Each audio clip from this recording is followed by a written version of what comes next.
All right, so get ready, because today we're going to be taking a deep dive into Surah Al-Falaq. Okay. This surah is short, but it's packed with a lot of profound Islamic teachings that, as you'll see, are still pretty relevant today even. Yeah, what's really interesting about this surah is its dual purpose. Right. It's guidance for the Prophet Muhammad, peace be upon him, but it's also a very strong message for all of us. Like, at its core, it's calling us to seek refuge in Allah from all the different evils that we encounter. Yeah, and there's like whole debate among scholars about where this surah originated, Right. Mecca or Medina, and this really adds another layer to understanding its significance. But before we get lost in the verses themselves, did you know that the Prophet actually spoke about the special virtue of Surah Al-Falaq? Oh, yeah. He referred to it, along with Surah An-Nas, as the two protectors, Wow.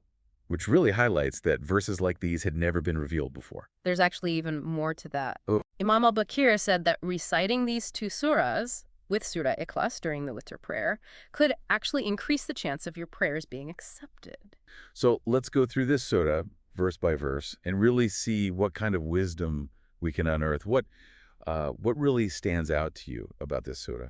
Well, I think right off the bat, even the name Al-Falaq itself, it has a lot of different interpretations. Okay, yeah. On the surface, it refers to the dawn splitting through the darkness, right? Yeah. But then it can also symbolize the birth of living beings from a split seed or egg. Wow. Yeah. Think about that transformation, that change. Yeah, that's amazing. I never actually considered that interpretation before. And it gets even deeper. Really? Some scholars suggest that Al-Falaq actually represents creation itself, the splitting of nothingness to bring about everything. Whoa. Okay. It's a lot to think about, right? Yeah, no, that's a lot. And so then that really makes the act of seeking refuge in Allah, the Lord of the Dawn, that much more powerful when you think about his control over all of creation. Exactly. Not just the sunrise. Yeah, it kind of brings us to the first very verse. Say, I seek refuge with the Lord of the Dawn. Okay, so verse 2. Yeah. Verse 2 seems a little paradoxical Correct. at first.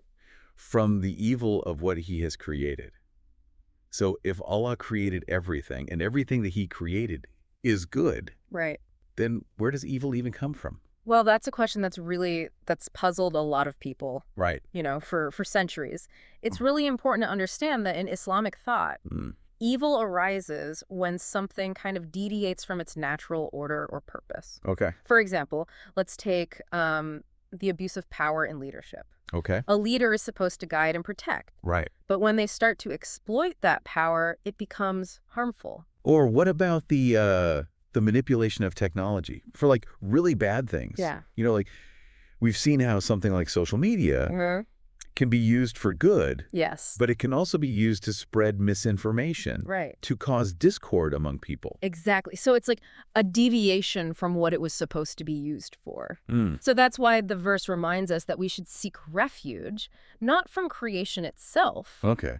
but from the potential for harm that comes from things being misused or straying from their intended path. So it's not about blaming creation. Right. But it's about recognizing that there is potential for evil and seeking Allah's protection from that. Exactly. Which actually leads perfectly into verse 3. Yeah. And from the evil of the night when it grows dark. Yeah. The imagery here is so strong. Yes. It kind of makes you feel a little bit vulnerable. It's, the actual word in Arabic, it's gasik, emphasizes that really deep darkness of midnight when there's shadows everywhere. And malevolent forces are thought to be the most active. And you can actually see this play out in real life, literally, with predatory animals that hunt under the cover of darkness. But also symbolically, as individuals with bad intentions will use this time to carry out their schemes. So it's about recognizing that darkness can be a breeding ground for those who want to do harm, both physically and metaphorically. Exactly. It's a reminder to be cautious, and to seek Allah's protection from those who might want to exploit those moments of weakness. Speaking of exploiting, verse 4 says, and from the evil of the blowers in knots. What's really interesting is how many interpretations there are for this verse. Yeah, and the Fatha has traditionally been understood to be like female sorceresses who would use knots in their magical practices. And it reflects this very real belief in sorcery and, the potential harm it can cause, which was very common back then during the time of the Prophet. So does that mean the Prophet believed in sorcery? Not necessarily. Right. Just like a healthy person can seek refuge from becoming ill, Right. the prophet seeking refuge from sorcery doesn't mean that he experienced it personally. Hmm. It's more about acknowledging that it exists Okay. and seeking protection from it. Are there any other ways to understand anafa thought that might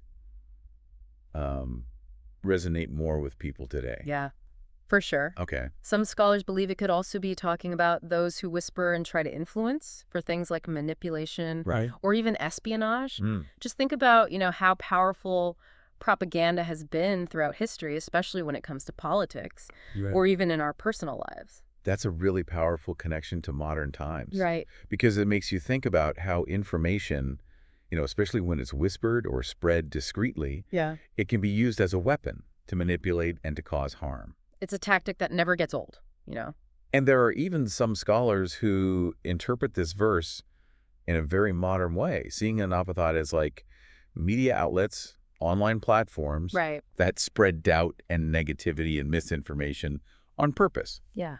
to weaken the resolve of individuals and society as a whole. Right. And that's a very interesting interpretation, especially when we consider how much we're consuming information today. But wouldn't that be like pushing the interpretation a little too far? How do we know if we're just like projecting our modern anxieties onto this ancient text? That's a valid concern. Yeah. And it's something that scholars think about all the time. Right. It's important to really approach these interpretations with a critical eye, Right. acknowledging both the historical context and the potential for contemporary relevance. So regardless of how you want to interpret it, the core message here Yes. seems to be about seeking refuge from those who operate in the shadows, trying to disrupt and to cause chaos through hidden means. Absolutely. And it's about realizing that evil doesn't always have to be like obvious or in your face. It can be subtle. Right. It can be insidious. Yeah. It can be disguised as something that's actually good for you. And that actually ties in really well with the last verse, right? Yeah. And from the evil of the envier, when he envies. This one really emphasizes how destructive envy can be. Right. It's right up there with sorcery and those who attack in the night. It's interesting, right? Like the Surah places envy Yeah. alongside, some very serious threats, and that underlines its potential to cause real harm. Right. And the imams, they spoke very strongly against envy. Right. Like Imam al-Bakir said, famously, that envy consumes faith like fire consumes wood. That's a powerful image. Yeah. I've also read that Imam al-Sadiq considered envy one of the calamities of religion, right alongside things like arrogance and pride. So what makes envy so damaging to faith?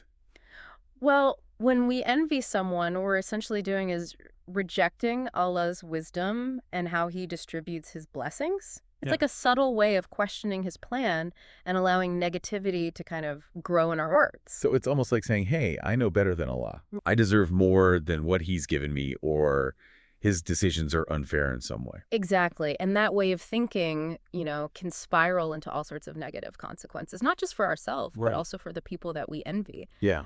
A very chilling example is the story of Qabil and Habil, Right. the first murder in human history. Yeah. And it was fueled by envy. Qabil killed his brother Yeah. because he was jealous that Allah accepted Habil's sacrifice over his... It's a really grim reminder of how powerful and destructive envy can be. Yeah.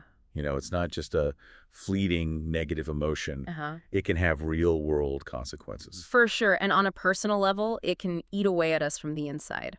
Yeah. Poison our relationships, steal our peace, steal our contentment. We become so focused on what other people have Yeah. that we forget to appreciate our own blessings. So if we kind of step back and look at all of the different evils that are highlighted in Surah Al-Falaq, Yeah. what common threads do you see? Like, what's the big message here? That's a great question. I think one major theme that really jumps out at me Yeah. is this idea of forces that operate in the dark.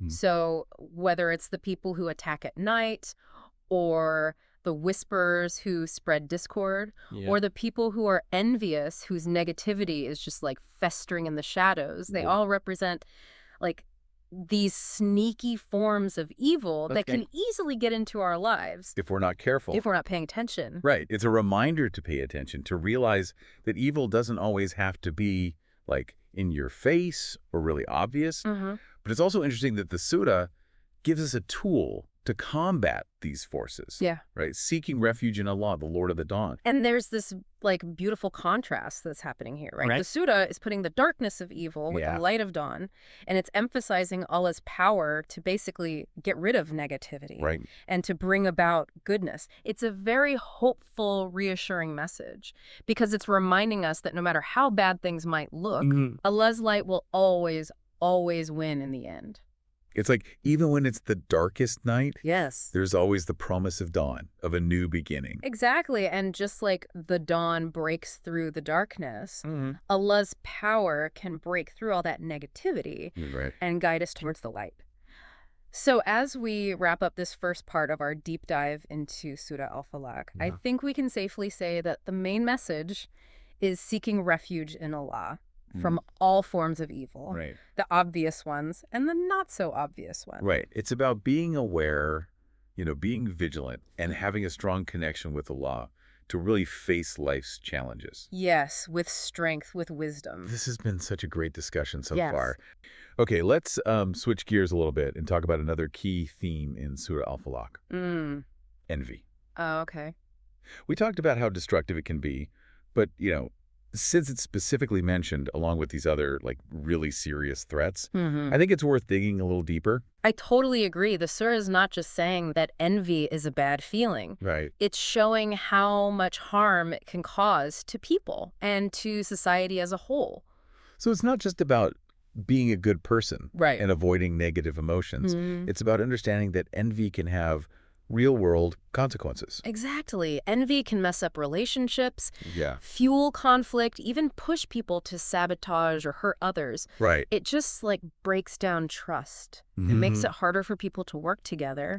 And it creates this atmosphere of negativity. And on a personal level, it can be really debilitating. Yeah, totally. Envy can trap us in this cycle of comparison, constantly measuring ourselves against other people and just feeling inadequate or resentful. And it prevents us from being grateful for what we have and celebrating the success of others. Totally. It can just steal our joy and contentment, leaving us always chasing what we don't have instead of focusing on what we do. So how do we protect ourselves from this? How can we shift our mindset to be more grateful and appreciative instead of envious? That's a great question, and I think it starts with understanding where envy comes from. A lot of times it comes from this feeling of lack, like we're missing something, or we deserve more than we have, and then we start to resent the people who seem to have what we don't. So it's about shifting our perspective Yeah. away from what we think is missing and focusing on all the good things we already have. Exactly. And cultivating gratitude is so important. Right. Taking the time to recognize and appreciate everything we have, both the big things and the small things. Right. It can help us shift our focus from what we lack to what we have. Yeah, that makes sense. But what about when we see other people achieving things that we really want? How do we stop ourselves from feeling envious? It helps to remember that everyone's journey is different.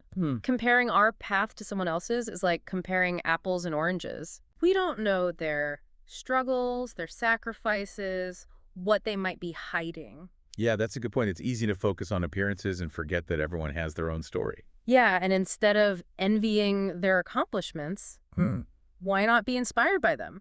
Oh, okay. Their success can show us what's possible Right. and motivate us to go after our own goals. So instead of seeing their success as a threat, we can see it as encouragement, as a possibility for ourselves. Exactly. It's about reframing how we see things. And I guess even more importantly, we can learn to be happy for them. Absolutely. When we genuinely celebrate other people's successes, we open ourselves up to more good things and more positivity. It's like a win-win situation, and it's so much better than letting envy eat away at us. Right. So we've talked about seeking refuge from evil and cultivating gratitude and appreciation. But there's another theme that runs through Surah Al-Falaq.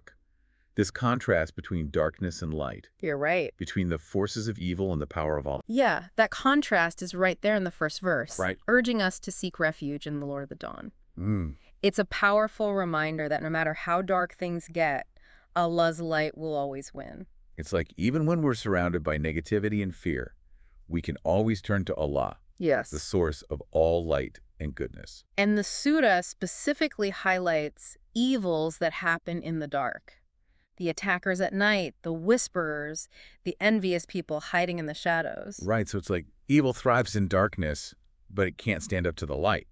Exactly. And by seeking refuge in Allah, the Lord of the Dawn, we're aligning ourselves with that power, Right. inviting His light to illuminate our lives and get rid of the darkness. So it's not just about avoiding evil, it's about actively seeking goodness. Yes. Seeking the light of Allah's guidance and protection. It's about having a positive mindset, having faith and trust, Right. knowing that no matter what challenges we face, Allah's light will guide us through. This has been such a deep and insightful conversation. Yeah, for sure. I feel like we've only just started to explore the wisdom in Surah Al-Falaq. I agree. There's always more to learn and discover. So as we wrap up our deep dive into Surah Al-Falaq, it's clear how relevant these teachings still are. Definitely. Whether it's envy or seeking justice or finding forgiveness, the things we face today are similar to what people have faced throughout history. And just like they found comfort and guidance in these verses, we can too. Yeah, the Quran's power to connect with people across generations and cultures is amazing. And I encourage everyone to keep reading these verses, reflect on them, and find ways to apply their wisdom to your lives. For sure, there's always more to learn and more meaning to uncover. Exactly. Thank you all for joining us on this journey into Surah Al-Falaq. Yeah, thanks for listening. We hope you've gained valuable insights and a new appreciation for the Quran's beauty and wisdom. Until next time, may Allah's light be with you all.